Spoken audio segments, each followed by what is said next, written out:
My career took me all around the world, but I didn't stay anywhere long because I'm like, I'm going back home to my kids. I remember being in court, sitting across from the dude that killed my dad, so I just wanted to be the dad that I didn't get to have.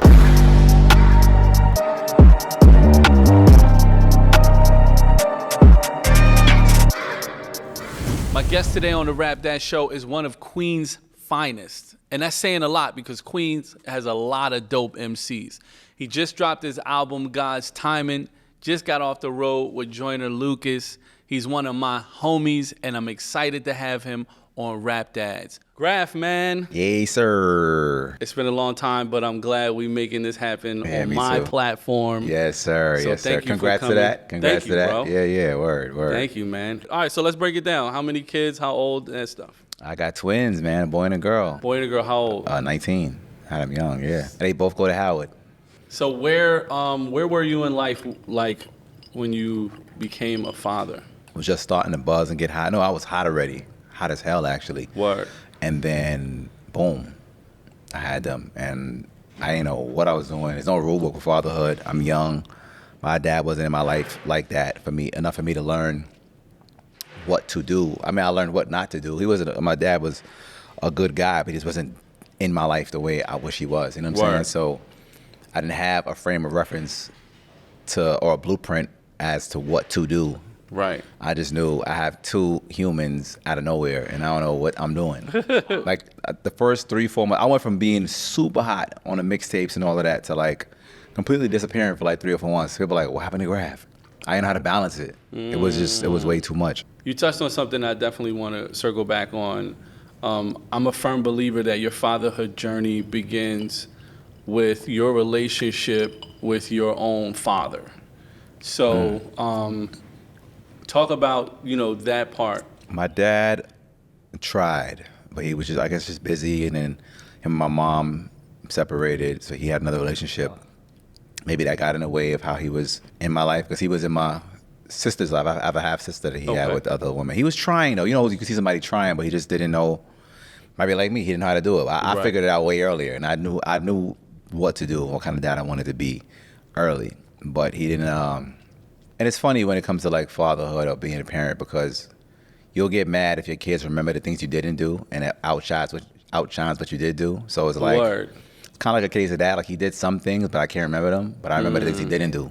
They're loud in my brain. Like I remember one time he said he would always promise to come and never come. And it was one time when I was probably like 14.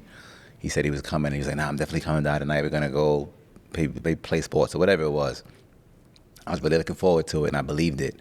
And he didn't show up. I just remember crying like nonstop, and my mother was trying to like console me, but she couldn't. Right. Tears wouldn't stop coming out. I'm like, damn, like. And I remember sitting there being, in my mind, old enough not to feel as hurt as I thought I would. I'm like, damn, you're too old for this. But you're never too old for that, actually. Never, I was probably like 15 or 14, and I was like, damn, this hurts. And I just knew I was never gonna do that. And then when I was a little older, about 16, he was coming into my life trying to actually be there. Then unfortunately, he got murdered across the street from where my aunt was living at. And I happened to see that. No. Yeah. So that was extremely damaging. We were just getting close at that time. So like he was making a greater effort. Right. And then my aunt's neighbor, murdered him and his friend. My God. For some stupid business nonsense. And that was it. And my brain just shut down after that. I remember being in court, sitting across from the dude that killed my dad, and I'm just looking at him. He doesn't seem remorseful. No, he looking at me like, he's my neighbor.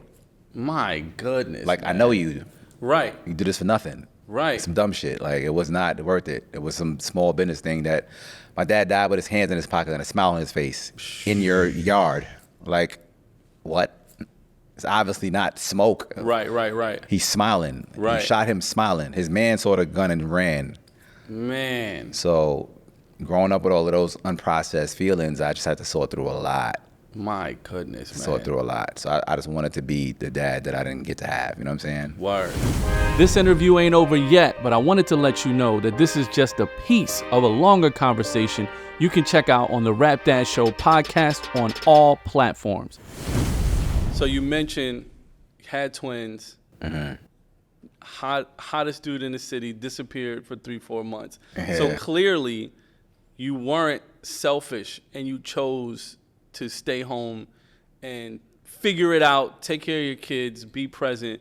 So I think selfishness was the biggest lesson that fatherhood taught me. What would you say is the biggest lesson it taught you?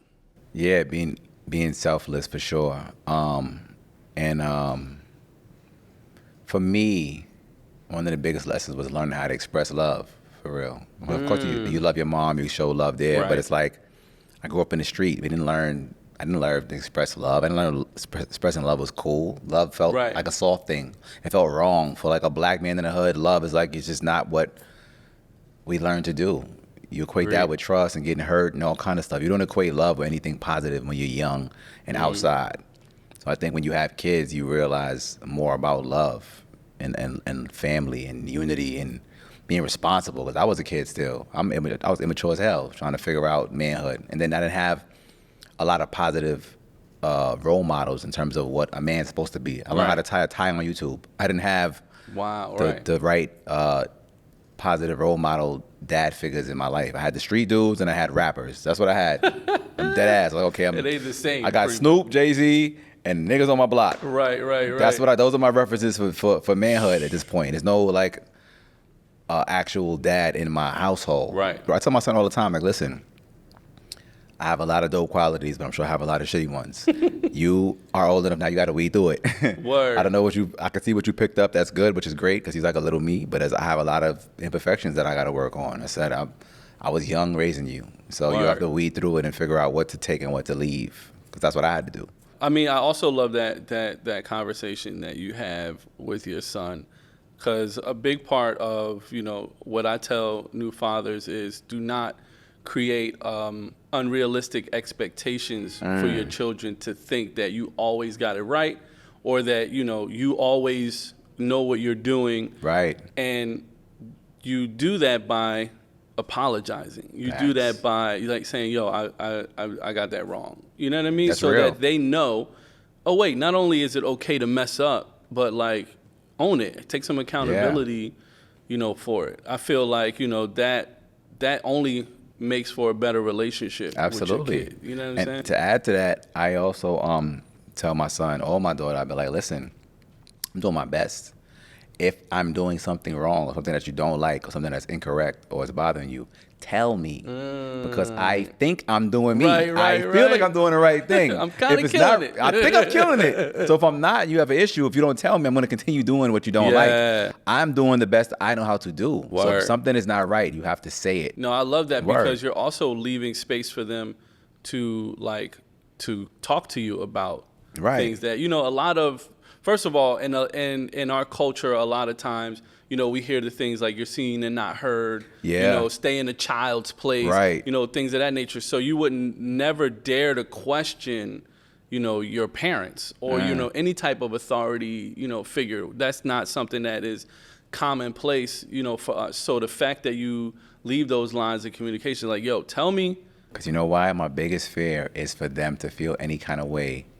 And you tell me when you're 30. Oh, right, when you're right, 40. I'm like, what? Right, I did right. what wrong? When? Oh, yeah, my dad wasn't there. What? Yes. I thought I was killing it. Word. I see some of my friends go through that. Like I see it too. You think about adults now that have problems with their parents that their parents didn't know. Mm-hmm. Like I've dated women that have problems with their parents. My dad did this. He wasn't there for this. And like you're in your 30s now and you're talking about things your dad did to you, your mom did to you when you were a teen, and they don't know. They're oblivious I'd be to like, it. you should probably tell that parent now at least, because they're going to go to the grave never knowing you feel this way. It's not fair for either one of you. You know what I'm saying? Right. So that's my biggest fear for my kids to grow up and have all these issues that I didn't know about. Right. Meanwhile, I think I'm doing me. Like, hey, I'm the greatest dad ever. Right, Because I'm trying to be the best dad ever. Of course. Like, I hope when y'all describe me as the best dad ever. So it's like, what? I'm not? Shit. So, yeah, I'm trying. Word. So I heard you talking in an interview about you and your kid's mom, your twins' mom, not being together, but navigating the space of her dating other people and them being around your children. How did you, navigate that and come to an understanding? Just trying to be mature about it and always try to give her the respect that she gives me and say, hey, if you do get serious enough with somebody and they can be around my kid, I want to know that person and be mature about knowing the person and knowing I have a daughter. Like, I need to know what's up. Don't just have some dude around my kid. Nah, that's not going to work out. Word. Because then I'm going to have to break his bones. We don't want that. We want his bones in his body. Yes, for sure. Nah, but I was very mature about it and just, always positive because I wanted the same respect too. Like, if I do ever bring anybody around my kids, then you should know that person. But I was super sensitive about that kind of stuff. Like, dating and involving your kids to me is like the most sensitive thing in the world. So I wait years before I introduce somebody to my kids. Like, it's got to be super real. Like, I'm sensitive about that. Word. So I would want the same respect. Like, be sensitive about it. They don't need to meet anybody. You could date whoever. Plus, I'm like a dad's dad. So if you need time to date, bring the kids to my crib. I love that. I'm not like a halfway dad. No, I'm a full-time dad. I'm a dad. So it's like, you want time, you can have all the time in the world. You can leave them here all month. As a matter of fact, you're probably going to see them because you want to see them. They can stay here with me. You could never see them if you want. They could be here forever. So just make room to be fair and respectful to the kids because they come first. And I think anybody I've ever dated that met my kids, it took me a minute while I'm with them to meet them. What advice would you give for guys that are, in that similar situation? Because I feel like, unfortunately, I hear a lot about, I don't want no man around my kids, and like, that's just not realistic. You can't be like that. If that's how you feel, then you got to stay with her. She's gonna have a life without you. You have to stay with her. If I could do it over, to be honest, I probably would have stayed with her because it's important for my kids to see that. They weren't raised seeing marriage and stuff like that. Word. But I wasn't raised seeing marriage either. Right. And that's like, wow, it trickled down. I wasn't raised seeing marriage in that way, and that's probably why their mother didn't get married because I didn't know about marriage and that kind of dedication and expression of love. I didn't learn that. Word. But then I see the effects of my friends who did have that. Like my partner, Wayne, who I work with, he grew up in a household where both his parents were married until they were old. And he has a bunch of sisters and brothers, and they all believe in marriage and get married and are raised to marry. Word. So I see that he's married. You know what I'm saying? I see the difference between a kid that's raised in a household with marriage and somebody like me who doesn't know anything about that. Right. It shows, you know what I mean, when you grow up. Big. So for sure. if I could have did it over in a perfect way, I would have did it like that. Word. Because that's what the kids need to see. I put my kids first. I keep it 100. I mean, word. And that's what makes you a real father. Putting your kids before you, and we've seen it, even in this interview when you're talking about your career. But I think, I wouldn't say it's more important, but I think it's just as important that your kids see a healthy relationship between you and their mother and respecting her and her space and her decisions and vice versa. I feel like I know personally a lot of people whose parents were married and they had that, but then they got divorced and it's ugly and it's disgusting. Right. You know what I mean? And then it's almost like the parent is making the kid pick a side, one versus the other, or pitting them, against each other. I feel like it's amazing for you to have a mature enough relationship and respect, for one another. Yeah. And showing them like, look, if God forbid anything doesn't turn out, the way that you'd hoped, there's a way to conduct yourself. What are some of the challenges that we may not know? Being a rapper, but being a father. What are some of those challenges look like, and how do you overcome them? For me, one of the biggest ones, time. When you're an independent artist or a businessman, period, you spend a lot of time. There's no 9 to 5. It's 24/7 you're working. Absolutely. So you have to balance work and family. And I remember at one time, this is crazy. At one time, it was so hard for me to find a balance. I was reading different books, trying to seek how other successful individuals found a balance. I couldn't find it. Right. I was like, either I'm all working all the time, or I'm family all the time, or I'm shortchanging both. I was like, how do you find a balance? I remember I read the book, Jack Welch wrote a book, I think, was it called Winning? He was the guy that brought the company GM from like a failing company to a multi-billion-dollar company. Yep.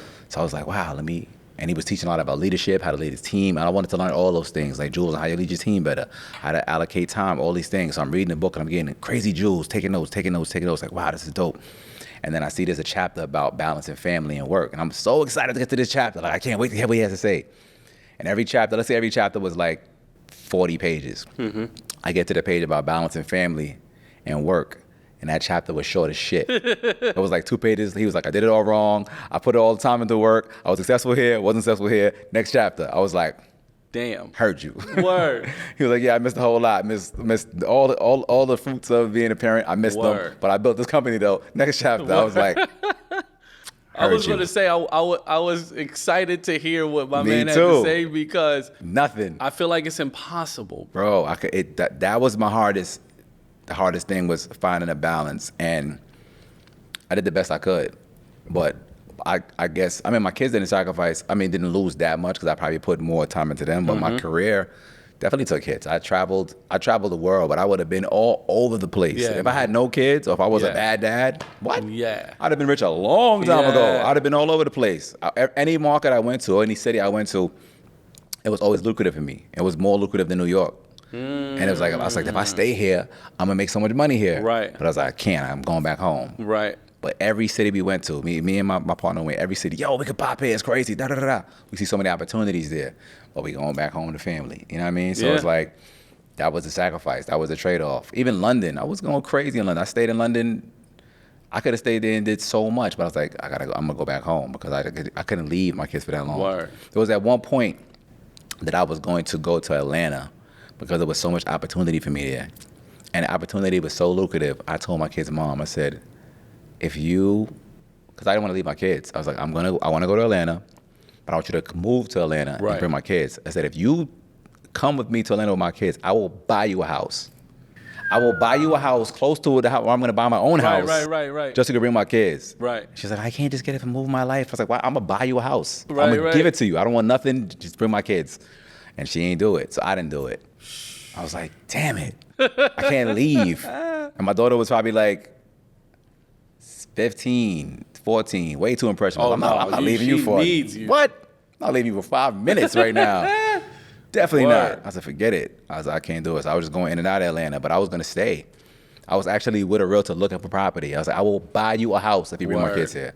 Buy it. Word. Buy it. You ain't got to do nothing. Just bring my kids. She's like, I can't. I was like, oh, forget it. And there that go. Word. Speaking of your daughter, do you, and be honest, parent your kids differently because one is a girl and one is a boy? Yeah. Shit. How so? I'm way tougher on my son. And daddy's little girl shit, that daddy little girl thing is real. Word. I'm way too soft for her. I'm way more harsh with him. Interesting. But it's just natural. Like it just comes out that way. Right. But plus he's a man. He got to be tough. But she's my little princess. So I probably baby her too much. I'm sure I do. She's spoiled. It is what it is. He's spoiled too, but in his own way. But he's a very mature, responsible dude. He's the mini me. Word. All the way. But I was a little tougher with him than her. Like if he tells me he's like, I'm in the hood. I'm from Jamaica, Queens. Hello. So if he tell me, okay, I'm going to the store, I'm like, all right, it's a little late. I'm a little worried, but I'm like, all right, cool. I know he has to understand how to man up and do his own thing. Yeah. If she going outside, I'm like, hell no. What? Right. No, I'll be right there. What? No. You walking past the projects doing what? Who? What? No, I'll be right. Skirt. I'm pulling up. Where are you? Oh, so I was going to the beauty supply store. Well, go to that one. Why you want to go to one by the projects for? Who you want? What you over here for? Come on. Nah. We're not doing that. So when it came to like dating and the sex talk, was that different from your son and your daughter? Different in the sense that I'm gonna tell him different things about manhood that he probably can't learn from his mom. Right. But I've had both talks with both of them Word. pretty equally, and about dating and when and weight and all, just being responsible, Word. all those things. The talk was generally the same. Good. But then I pull him to the side and say things that men can only say to men. You know what I mean? Understood. So he'd be like, okay, cool. So, yeah, but I gave them, both of them, I made them weigh a girlfriend or boyfriend stuff. I'm like, relax. Yeah. I'm like, don't rush to grow up. Adulthood sucks. It's trash. I tell my There sons is nothing that cool all about being the an adult time. at all. I'm like, yo, who wants this? Now, when you were young, did you want to be an adult? Like, I couldn't wait to. Yeah, because when you got here, I was like, oh, this is adulthood. This adult. I tell you, yo, this adult stuff sucks. Word. You guys have it all now. Where if you're in school, only thing that matters is swag and grades. That's once it. I said, once you leave school, it's about life and bills and money. Trash, it's like bro. there's nothing cool about being an adult. Stay a kid as long as you can. Trust me. Yeah. Enjoy this, because once it's over, it's over. I'm really proud of him for his new book, The 10 Dad Commandments, Fatherhood Through the Lens of Hip Hop. Commandment number 1, know your role. Know your role. What is a father? You cannot fulfill a role that hasn't been defined. Right. Okay. Let's just have some fun. This is most likely to. You have a son and a daughter. All right. I'm going to ask you some questions. You tell me who's most likely to fit one of these descriptions. Who's most likely to become president of the United States? Damn. I'm gonna say both of them. Okay. Let me say both for that one. Well, you got twins, so that Yeah, that because may be the answer they to both a so couple. bright. They could both do it. Word. They both can do it. My daughter's a leader. My son is a leader. Yeah, they both can do it, for real. That's awesome. All right, so who's most likely to follow in your footsteps and become an artist? Well, neither one of them do music, which I'm happy about because this industry sucks. I hear that often also. But my daughter is an artist. She paints and Oh, dope. murals and on canvas. She's dope. And I used to draw. Okay. I do music now, it's just like an extension of my drawing, so it would be her. Or she's already that. She's an artist.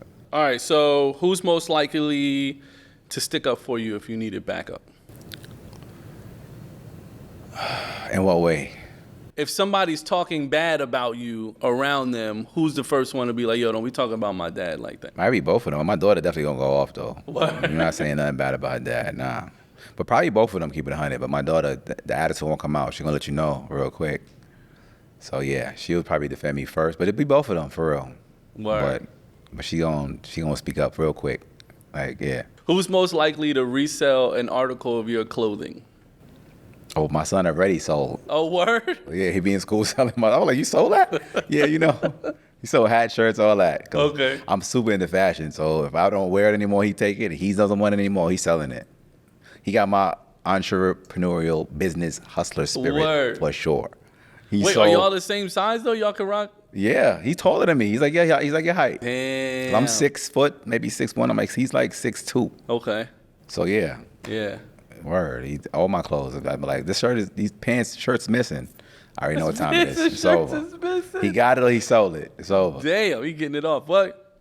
Word. Entrepreneur, you can't get mad at that. Fully. My daughter still my clothes too though. Oh, word.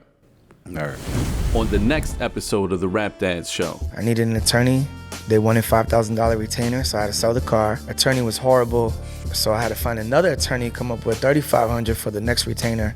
It ended up costing me like $15,000 just to see my kid.